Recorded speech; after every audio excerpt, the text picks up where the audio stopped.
다리오 왕 제2년 아홉째 달 24일에 여호와의 말씀이 선지자 학개에게 임하니라. 이르시되 만군의 여호와가 말하노니 너는 제사장에게 율법에 대하여 물어 이르기를 사람이 옷자락에 거룩한 고기를 쌌는데 그 옷자락이 만일 떡에나 국에나 포도주에나 기름에나 다른 음식물에 닿았으면 그것이 성물이 되겠느냐 하라. 학개가 물음에 제사장들이 대답하여 이르되 아니라 하는지라. 학개가 이르시되 시체를 만져서 부정하여진 자가 만일 그것들 가운데 하나를 만지면 그것이 부정하겠느냐 하니 제사장들이 대답하여 이르되 부정하리이다 하더라. 이에 학개가 대답하여 이르되 여호와의 말씀에 내 앞에서 이 백성이 그리하고 이 나라가 그러하고 그들의 손의 모든 일도 그러하고 그들이 거기에서 드리는 것도 부정하니라. 이제 원하건대 너희는 오늘부터 이전 곧 여호와의 전에 돌이 돌 위에 놓이지 아니하였던 때를 기억하라. 그때에는 20고르 곡식 더미에 이른즉 10고르뿐이었고 포도즙 틀에 50고르를 길어서 이르른즉 20고르뿐이었었느니라. 만군의 여호와 말하노라. 내가 너희 손으로 지은 모든 일에 곡식을 마르게 하는 재앙과 깐부기 재앙과 우박으로 쳤으나 너희는 내게로 돌이키지 아니하였느니라. 너희는 오늘 이전을 기억하라. 아홉째 달 24일 곧 여호와의 성전지대를 쌓던 날부터 기억하여 보라. 곡식 종자가 아직도 창고에 있느냐? 포도나무, 무화과나무, 석류나무, 감람나무에 열매가 맺지 못하였느니라. 그러나 오늘부터 내가 너희에게 복을 주리라. 아멘.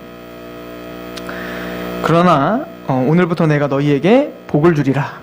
그 복이 저 여러분들에게 임하길 소망합니다. 오늘 말씀은 학개가 이스라엘을 책망하면서 시작을 합니다. 그래서 10절부터 보시면 학개 선지자를 통해서 제사장들에게 어찌 보면 지금 질문을 하죠. 그래서 그 제사장들 질문을 하면서 하나님이 지금 주시는 메시지를 더 명확하게 그들에게 각인시켜 주고 있습니다. 제사장들에게 첫 번째 질문한 것은 거룩에 대한 문제입니다. 거룩. 근데 9절에 보면 10절에 보면 이렇게 질문을 하죠. 다리오 왕 제2년 아홉째 달 24일에 여호와의 말씀이 선지자 학개에게 임하니라. 이르시되 만군의 여호와가 말하노니 너는 제사장에게 율법에 대하여 물어 이르기를 사람이 옷자락에 거룩한 고기를 쌌는데 그 옷자락이 만일 떡에나 국에나 포도주에나 기름에나 다른 음식물에 닿았으면 그것이 성물이 되겠느냐 하라. 학개가 물음에 제사장들이 대답하여 이르되 아니라 하는지라. 즉 거룩성이라는 건 전염성이 없는 거예요. 저 무슨 얘기냐면 이 고기는 제물입니다. 하나님 앞에 드려지는 거룩하게 떼어놓은 제물을 가리키는 건데요. 그 제물을 그냥 방치하면 안 되고 옷으로다, 흰 옷으로다 어떻게 할까요? 이렇게 감싸 놓는단 말이에요. 그러면 그 거룩한 고기를 감쌌던 천이죠. 그러니까 거룩한 거잖아요. 거룩하다라고 결정해 놨죠. 구별됐습니다. 그런데 그 쌌던 고기를 쌌던 그 옷자락, 거룩한 그 옷자락을 만약에 고기나 다른 음식물에 닿았다면 그럼 그 음식물들이 거룩해지겠냐는 거죠. 그러니까 거룩하다라고 한 그 옷자락이 닿은 것, 이 거룩이 전염되겠느냐? 그랬더니 율법을 잘 알고 있었던 제사장 뭐라는 거예요? 그럴 수 없습니다. 그러니까 무엇인가 거룩한 게 있다고 해서 그 거룩한 걸 만졌다고 내가 거룩해지는 게 아니라는 얘기인 거예요. 자, 두 번째는 부정에 대한 이야기입니다. 그 반대죠. 자, 그러면서 이 부정에 대해서는 이렇게 이야기를 합니다. 13절인데요. 학개가 이르되 시체를 만져서 부정하여진 자가 만일 그것들 가운데 하나를 만지면 그것이 부정하겠느냐 하니 제사장들이 대답하여 이르되 부정하리라 하더라. 자, 무슨 얘기죠? 거룩이라는 것은, 거룩성이라는 것은 거룩한 사람이 뭔가 거룩한 걸 내가 만졌다고 해서 나에게 거룩이 오는 거예요, 안 오는 거예요? 안 오는 거예요. 전염성이 없다는 겁니다. 그런데 반대로 부정은 달라요. 어떤 사람이 시체를 만져서 부정하게 됐어요. 그 부정한 사람이 만일 그것들 가운데 다른 하나를 만지면 그 만진 것도 어떻게 된다는 거예요? 부정하다는 거예요. 약간 거룩은 전염성이 없고 부정은 전염성이 속히 되고, 이게 원리라는 겁니다. 자, 그런데 이 비유를, 이 이야기를 왜 제사장에게 했을까요? 바로 너희가 그렇다. 이스라엘 너희들, 하나님의 백성이라고 자부하고 있는 너희들이 지금 이 모양이다 라고 표현하고 있죠. 그래서 14절을 보시면 이에 학개가 대답하여 이르되 여호와의 말씀에 내 앞에서 이 백성이 그러하고 이 나라가 그러하고 그들의 손의 모든 일도 그러하고 그들이 거기에 드리는 것도 부정하니라. 그러니까 이스라엘 백성들은 거룩하지 못하고 시체를 만진 것처럼 부정한 사람이 됐다는 거예요. 자, 지금 문맥상 학개가 무엇을 이야기하면서 이 얘기를 하는 겁니까? 성전 지으라고 했는데 성전 지었어, 안 지었어요? 얘네들이 안 지었단 말입니다. 즉 하나님의 말씀은 그 바벨론에서 포로기한을 한 그 목적은 분명했죠.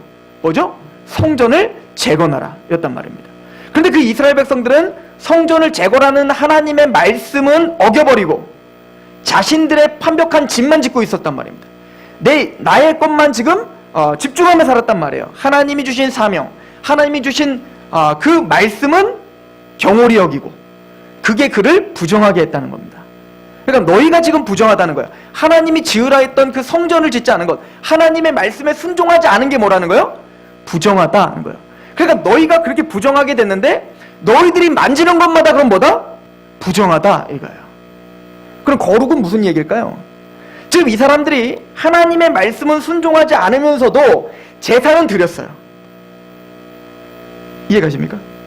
하나님의 말씀은 순종하지 않으면서도 종교적인 행사는 했어요. 성전 짓는 것, 하나님이 성전 지으라 한 것은 말은 어겨버리고 하나님이 왜 성전을 지으라고 했는지 그 의미, 또 그 목적, 하나님의 마음을 이해하지 못하고 그거는 하나님이 하라는 걸 하지도 않고 그냥 그 익숙한 자신의 몸에 배인 어떤 제사랄지 그리고 거룩한 어떤 종교 행사는 했단 말입니다. 그 얘기는 뭐냐면 내가 하나님의 어떤 종교적인 어떤 행사들 그 거룩한 지대를 쌓고 지금 와서 거룩한 예루살렘에 밟았잖아요. 거룩한 예루살렘 성터를 밟았고 또 그곳에서 지대를 쌓으려고 했단 말입니다. 지대도 쌓았고 자 그런 일을 했다는 것만으로 이 사람들은 뭐 한 거예요? 지금 내가 거룩하다고 착각한 거예요. 그러니까 하나님의 말씀은 청종하지 않고 하나님의 말은 경외하지 않고 그냥 내가 거룩한 땅에 와 있고 또 이 거룩한 성전의 지대를 내가 지금 밟고 있고 그리고 내가 제사도 드렸고 라고 했던 어떤 거룩해 보이는 어떤 것에 내가 지금 만졌다. 그래서 내가 뭐다? 거룩하다라고 착각하고 있단 말입니다. 그래서 하나님 말하는 겁니다. 너희는 거룩하지 못하다는 거예요. 그 거룩한 고기를 쌓았던 그 보자기가 그 천이 그 옷이 닿은 것이 거룩해지냐? 아닙니다. 율법적으로는 거룩해질 수 없습니다. 그래 너희가 그래. 너희가 교회에 왔다고 해서 또 거룩한 성경책을 들고 다닌다고 해서 너희가 거룩한 게 아니라는 거예요. 이해 가십니까? 우리가 볼 때는 이건 거룩한 거, 이거는 세상적인 거라고 우리는 쉽게 너무 구분을 하잖아요. 그런데 그 거룩하다라고 하는 그것이 나를 거룩하게 하는 게 아니라고요. 이해 가시죠?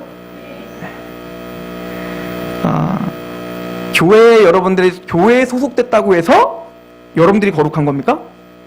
천만의 말씀입니다. 천만의 말씀. 그런데 반대로 부정은 전염성이 있는 거예요. 내가 거룩하지 못해 하나님의 말씀을 순종하지 못하고 부정한 자가 아무리 거룩한 고기 덩어리를 하나님께 드리고 아무리 거룩한 성전을 짓고 있고 아무리 거룩한 무엇을 하더라도 그건 거룩하지 않고 뭐다? 부정하다는 거예요. 누가 중요하다는 거예요? 네가 누구니? 이게 중요한 거예요. 너 뭘 했니가 중요한 게 아니라 그 하고 있는 너는 누구니가 중요하다고요. 하나님께 내가 이만큼 드렸습니다가 중요한 게 아니라 그 드리는 너는 누구니가 중요하다니까요. 근데 오늘날 많은 교회에서는 내가 뭘 했네에 집중한단 말입니다. 그 하고 있는 내가 말씀 앞에 어떤 사람인지가 별로 중요하지가 않단 말이에요. 이스라엘 백성들이 딱 그랬단 말입니다. 자, 예배에 대한 이야기입니다. 자, 보십시오. 하나님은 아담이 타락한 이후에 아벨과 가인으로 나눠집니다. 그 하나님의 사람이냐 그렇지 않느냐는 예배로 나눠져요. 하나님이 받으시는 예배를 드리냐 아니면 하나님이 받지 않는 예배를 드리냐로 나눠진단 말입니다. 똑같이 예배를 드렸어요. 똑같이 제사를 드렸단 말입니다. 맞죠? 가인도 제사를 드렸잖아요. 자신의 소유물로 제사를 드렸단 말입니다. 아벨도 제사를 드렸습니다. 물론 그 제물이 잘못됐다라고 이야기할 수도 있습니다. 이거는 조직신학적으로 볼 때는 제물이 잘못됐다. 왜? 피 흘림이 없이는 죄사함이 없는데 아벨은 양을 잡아드렸고 가인은 곡식을 드렸기 때문에. 근데 사실은 그냥 문맥적으로 보면 그 제물의 문제는 아닌 것 같아요. 왜냐면 하나님은 곡식의 제사도 있어요. 곡식의 제사도 하나님 받으신단 말입니다. 근데 그 중요한 건 뭐냐면 그 제물을 드리고 있는 아벨이 누구며 그 제물을 드리는 가인이 누구냐가 중요해요. 우리 창세기 가보세요. 창세기 4장입니다.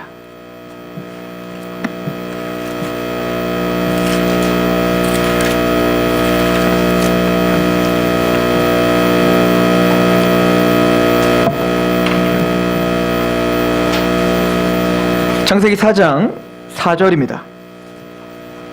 자, 3절부터 보시면요. 세월이 지난 후에 가인은 땅의 소산으로 제물을 삼아 여호와께 드렸어요. 이건 사실 문제가 없는 거예요. 왜냐면 가인은 농사꾼이니까 하나님이 허락하신 그곳에서 그것을 감사함으로 드리는 제사를 한 거거든요. 그런데 문제는 아벨의 제사를 이야기하며 가인과 다른 점이 나오기 시작합니다. 자, 보십시오. 4절입니다.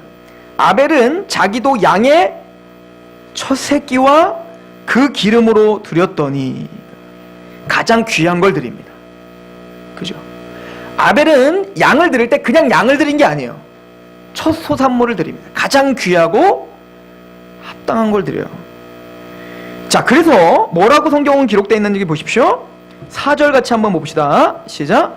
아벨은 자기도 양의 첫 새끼와 그 기름으로 드렸더니 여호와께서 아벨과 그의 제물은 받으셨으나, 자, 하나님이 가인의 제물을 받기 전에 누구를 받으세요? 아벨을 받는 거예요. 그러니까 아벨의 제물보다 뭐가 먼저예요? 아벨이 먼저라고요. 아벨이 누구냐가 중요한 거라고요. 어떤 제물을 드리냐는 2차적인 거예요. 아벨, 그 제물 드리는 아벨이 누구냐죠. 그러니까 하나님은 제물을 받는 게 아니라 누굴 받고 있는 거예요? 아벨을 받고 그 제물을 받는 겁니다. 가인은요, 다음 구절 5절 시작. 가인과 그의 제물은 받지 아니하셨어요. 그러니까 가인의 제물보다 뭐가 먼저? 가인 자체를 받지 않으신 겁니다. 하나님.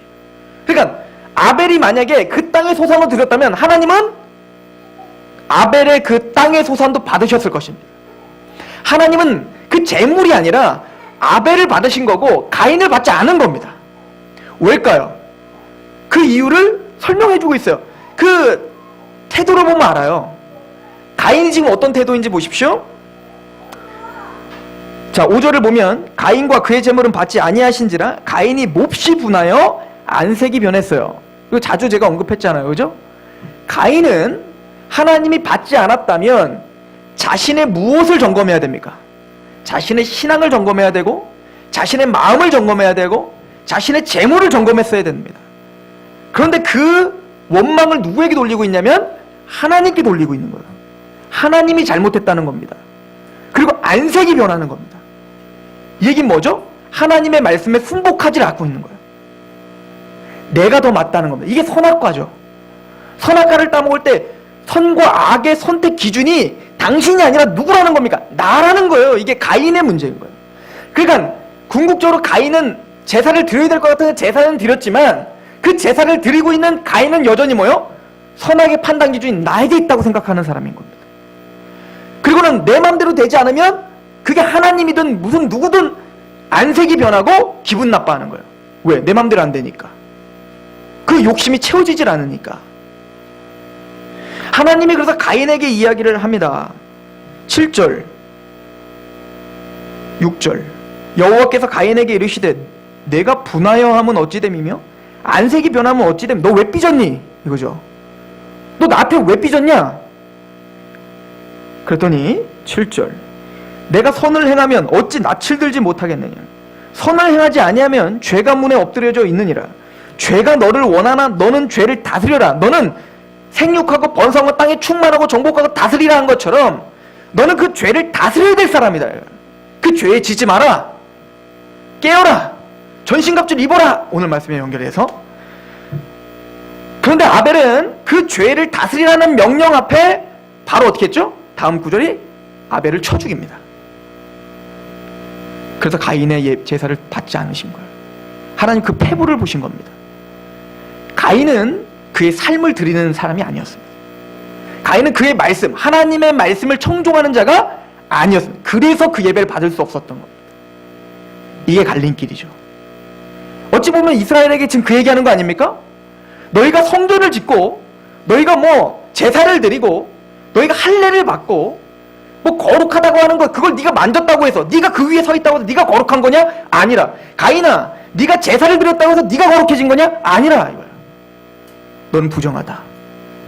죄가 너를 다스린다고 했는데 그 죄를 네가 다스려야 되는데 그 죄에 정복당하고 죄를 졌으니 너는 부정하다. 그러므로 네가 갖고 있는 그 재물도 부정하다. 이게 지금 이스라엘에게 주신 메시지죠.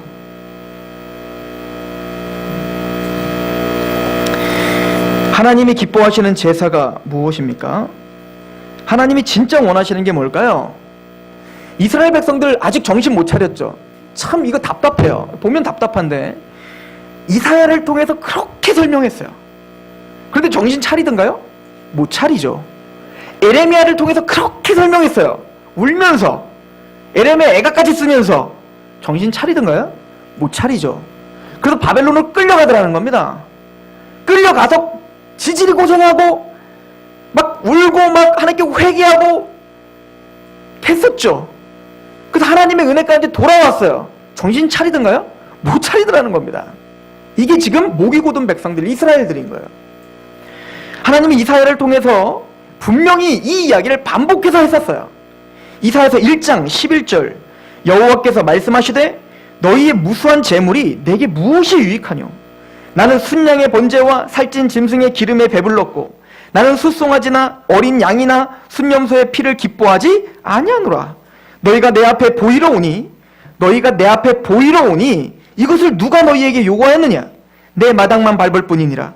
헛된 재물을 다시 가져오지 말라. 분향은 내가 가증히 여기는 바요 월삭과 안식일과 대회로 모이는 것도 그러하니 성회와 아울러 악을 행하는 것을 내가 견디지 못하겠노라. 내 마음이 너희의 월삭과 정한 절기를 싫어하나니 그것이 내게 무거운 짐이라. 내가 지기에 곤비하였느니라. 이스라엘 백성들이 열심히 있었습니다. 제사를 드렸고 월삭을 지켰고 안식일을 지켰고 유월절을 지켰고 뭐도 지켰단 말입니다. 하나님이 짜증나는 거예요. 가증스러운 것입니다. 그게 너무너무 싫은 거예요. 왜냐하면 그의 형식 거룩해 보이는 그것을 행하면 내가 거룩한 사람이라고 착각하는 겁니다. 그러나 너희는 거룩하지 않다. 말로는 내 걸 다 지키는 듯 하나 하나님의 말씀은 경홀히 여기기 때문에 그렇다. 무엇이 중심입니까? 그래서 사도 바울이요 디도에게 편지를 보내면서 유대인들의 그 상황, 이 유대인들의 상황이 이사야 때나 에레미야 때나 바울이 사역하던 그때나 유대인들은 변함이 없었어요. 지금도 그래요. 지금도 디도에게 사도 바울이 디도서 1장 14절부터 16절에 이렇게 이야기합니다. 잘 들어보십시오. 유대인의 허탄한 이야기와 진리를 배반하는 사람들의 명령을 따르지 않게 하려 함이라. 깨끗한 자들에게는 모든 것이 깨끗하나 더럽고 믿지 아니하는 자들에게는 아무것도 깨끗한 것이 없고 오직 그들의 마음과 양심이 더럽다. 그러니까 뭘 한 게 깨끗한 게 아니라 더러운 자가 무엇을 하든 그건 더러운 거예요. 그러나 깨끗한 자가 무엇을 하든 그건 뭐예요? 깨끗한 거예요. 그러니까 뭘 했냐? 아, 이 사람 이거 했던데요? 이거 했던데요? 저거 했던데요? 교회 잘 다니던데요? 뭐 했던데요? 그게 부정하다 정하다는 그 마음이 결정한다고요. 그 사람이 누구냐에 따라 결정이 된다는 얘기입니다. 그리고는 디도서 1장 16절에 이렇게 이야기합니다. 그들이 하나님을 시인하나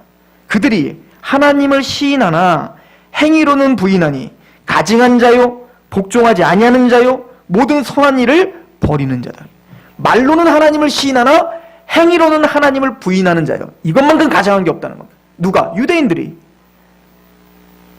근데 과연 진짜 유대인들만의 이야기일까요? 사도 바울이 유대인의 문제이기 때문에 지금 디도에게 이 얘기를 했을까요?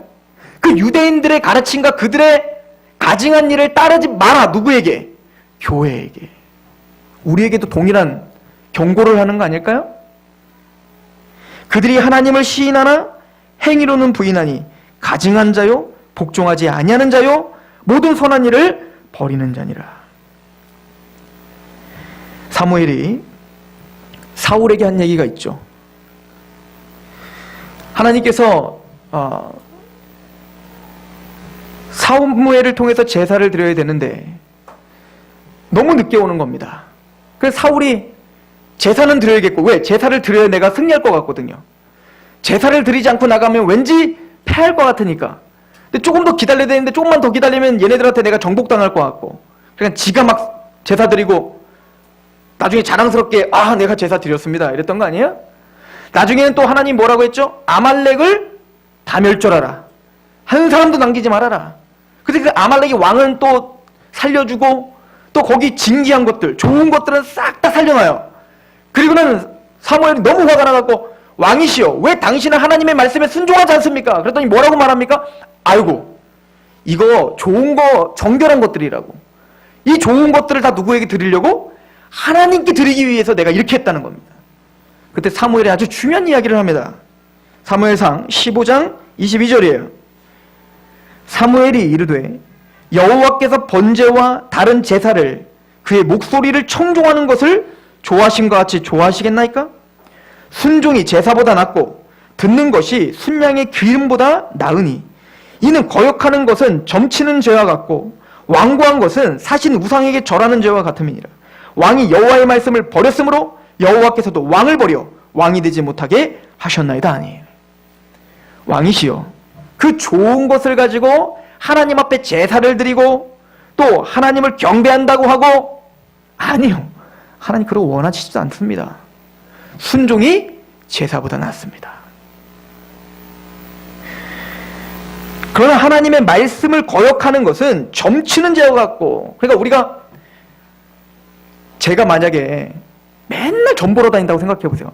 제가 막 설교한 다음에 제가 또 점집에 가고 막 점 보러 가갖고 막 그 점 얘기를 막 설교 시간에 막 하고, 또 오늘 보세요.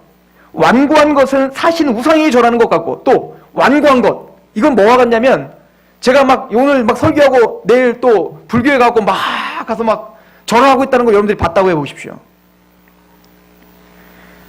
또한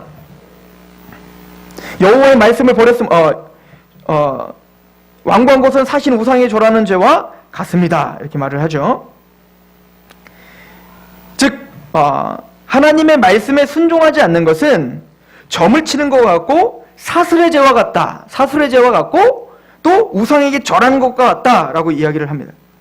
그 사슬이라는 건 뭐냐면 무당짓 하는 걸 말하는 겁니다. 무당짓.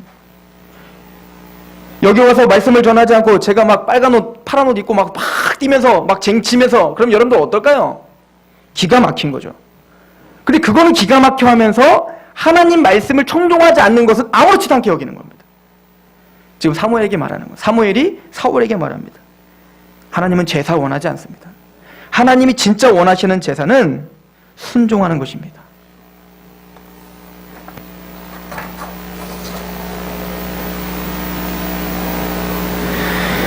사도 다윗이 밧세바와 간음을 하고 우리아를 죽이고 그런 죄를 범한 이후에 이 다윗이 처절하게 깨달아 하나님께 고백했던 말이 있죠. 다윗은 이렇게 고백을 합니다. 시편 51편 16절에 주께서는 제사를 기뻐하지 아니하시나니 그렇지 아니하면 내가 드렸을 것이라. 주는 번제를 기뻐하지 아니하시나니 하나님께서 구하시는 제사는 상한 심령이라. 하나님이여 상하고 통회하는 마음을 주께서 멸시하지 아니하시리라. 주님께서 원하시는 제사는 상한 심령이라는 거예요. 하나님은 그 제사를 기뻐하지 않는다는 것입니다. 성전을 기뻐하는 게 아니에요. 하나님은 우리의 종교적인 행사를 기뻐하는 게 아니라 상한 심령을 기뻐하신다는 겁니다. 하나님의 말씀 앞에 두렵고 떨림으로 서 있고 그 말씀 앞에 어쩌든 몸부림치며 살려고 하는 그 삶을 받으신다는 거예요. 그래서 사도 바울이 우리에게 뭐라고 하죠? 그러므로 너희가 은혜를 받았으므로, 너희가 십자가를 알았으므로, 너희가 그 하나님의 그 긍휼로 구원을 받았으므로 너희 몸을 거룩한 산제물로 드리라는 거예요. 우리가 드릴 제사는, 우리가 드릴 예배는 바로 우리라는 겁니다. 우리. 그래서 A.W. 토저라고 하는 복음주의 목회자는 예배인가 쇼인가라고 하는 그 책에서 우리가 드려지는 하나님께 드려지는 예배가 쇼이냐 아니면 예배이냐 그것을 성경적으로 논합니다. 그러면서 하는 얘기가 6일 동안 드려지는 예배가 없이는 하루 드려지는 예배가 쇼일 수도 있고 참다운 예배일 수도 있다는 거예요. 일주일 동안 말씀을 붙잡고 부여잡고 어쩌든 살으려고 몸부림을 치고 그 앞에서 무엇보다 주님을 나 무엇과도 주님을 바꾸지 않으리 그 찬양을 하면서 그 찬양이 쇼일 수도 있고 그 찬양이 우리의 고백일 수도 있는데 일주일 동안의 그 삶을 그 말씀을 가지고 몸부림을 친 그 결과를 있어야 나 무엇과도 주님을 바꾸지 않겠습니다라는 고백을 할 때 하나님 내가 그렇게 고백을 했는데 그 말씀대로 살지 못했네요. 그래서 마음이 상해지고 하나님께 애통이 오고 죄송스러운 마음으로 나가게 된단 말입니다. 또 때로는 이 찬양을 해보니 이번 주에는 그래도 내가 말씀대로 살았던 것들이 기억이 나요. 하나님 너무 고맙습니다. 그 말씀, 그 삶을 들고 내가 이 예배에 왔사오니 이 예물을 받아주십시오. 왜 우리가 헌금합니까? 하나님 돈이 없으실까요? 물론 교회 운영 때문이겠죠. 그럼 궁극적으로 헌금하는 이유가 뭐죠? 돈으로는 모든 걸 할 수 있습니다. 생각해보세요. 돈으로 안 되는 게 뭐예요? 천국 못 가죠. 그러나 돈으로 할 수 있는 건 대부분의 것들은 돈으로 다 돼요. 집을 살 수 있고 좋은 곳을 갈 수 있고 먹을 걸 살 수 있단 말입니다. 즉 우리 전 삶을 사실 돈으로 사실은 우리는 살고 있어요. 돈이 나쁜 게 아니죠. 즉 하나님 앞에 돈을 떼어서 드리는 것은 이 돈으로 할 수 있는 것, 그 삶을 하나님께 떼어서 가지고 오는 거예요. 그걸 고백 드리는 거 아닙니까? 즉 하나님은 우리의 삶의 예배를 받으신다는 겁니다. 이스라엘 백성들에게 하는 이야기가 그것입니다. 너희가 거룩하면 너희가 만지는 것이 다 거룩할 텐데 너희가 부정하다면 너희가 무엇을 만지든 그건 부정한 것이 되지 않겠느냐? 그렇죠? 그런데 감사하게 지금 이스라엘 백성들은 사실 돌이켰어요. 그렇죠? 오늘 말씀을 한번 보십시오. 학개서 1장 14절에 보면 이미 우리가 앞에서 상고했듯이 여호와께서 스알디엘의 아들 유다 총독 스룹바벨의 마음과 여호사닥의 아들 대제사장 여호수아의 마음과 남은 모든 백성의 마음을 감동시키심에 그들이 와서 만군의 여호와 그들의 하나님의 전 공사를 시작했어요. 이미 다시 하나님의 말씀에 순종하기 시작했습니다. 그래서 오늘 학개가 뭐라고 결론을 지냐면 오늘 이전을 한번 생각해봐라는 거예요. 오늘 이전이라는 건 뭐죠? 순종하기 전을 말하는 겁니다. 하나님이 이곳에 불러주셨는데 그 말씀에 순종하지 않고 너희는 너희의 집 빨리 농사를 짓고 열심히 해서 내 자식 먹여야 되고 나 먹여야지. 그러니까 이기적인 어떤 세상적인 것만 탐욕을 갖고 하나님의 말씀 순종하는 것을 등한히 했을 때 그래 너희는 열심히 살았지. 열심히 파종을 했고 열심히 걷어들여서 창고에 쌓아놨지. 그래서 부자 됐니? 그래서 너희가 만족했니? 아니었잖아. 열심과 수고를 갖고 있지만 너에게 만족이 없었잖아. 여전히 하나님은 너에게 징계를 줬고 열심히 뭔가를 했지만 최선을 다했지만 너희는 여전히 부족했잖아. 지금 그 얘기를 하고 있는 겁니다. 왜냐하면 너희가 부정했기 때문에 그랬다는 거예요. 그러나 이제 오늘부터는 어떻게 하리라? 내가 너희에게 복을 주리라.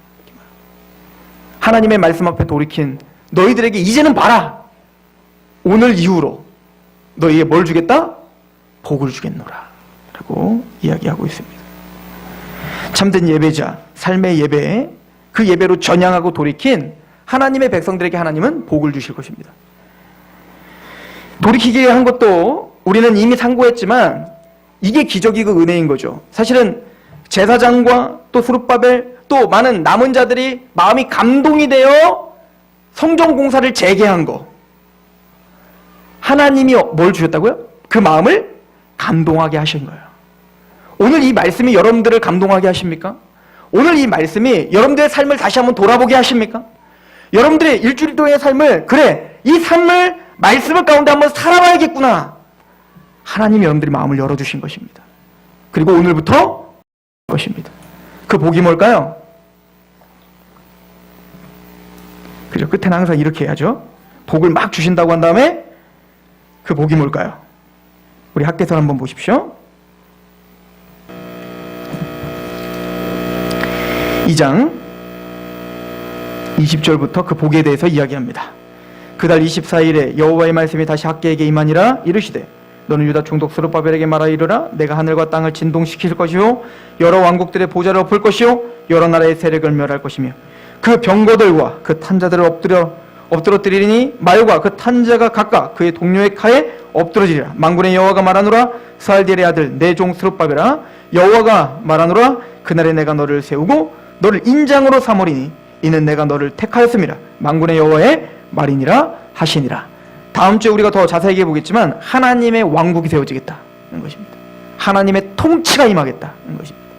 하나님의 말씀이 너희를 다스리겠다는 것입니다. 이게 복입니다. 하나님은 오늘 그 마음으로 예배자가 되기를 원하는 저와 여러분들에게 다스리실 것입니다. 하나님이 인도하실 것이고 하나님이 여러분들을 붙잡으실 것입니다. 기도하겠습니다. 하나님 아버지, 너무나 감사합니다. 학개를 통하여서 또 이스라엘 백성들의 그 오만했던 태도들을 보면서 하나님 또 우리의 모습이 보여 죄스럽고 또 하나님과 하염없이 또 낮아질 수밖에 없습니다. 그럼에도 불구하고 그들의 마음을 감동시켜 그 말씀에 다시 한번 돌이키게 하셨던 하나님의 은혜가 오늘 또 우리에게 임하셨습니다. 그 말씀을 또 따라 살려고 하는, 또 몸부림치려고 하는 그 예배자의 마음을 주셔서 감사합니다. 일주일의 삶 속에서, 우리의 전 생애 속에서 하나님이 우리의 왕이 되시고 높아졌던 그 세상의 왕들을 부셔버리며 하나님의 통치가 임하는 한 주간이 되게 하옵소서. 그리고 이것이 우리에게 주신 복입니다. 이것이 하나님이 우리에게 주신 은혜입니다라고 힘있게 선포하는 그런 왕같은 제사장들 되게 하옵소서. 예수 그리스도의 이름으로 감사하며 기도합니다.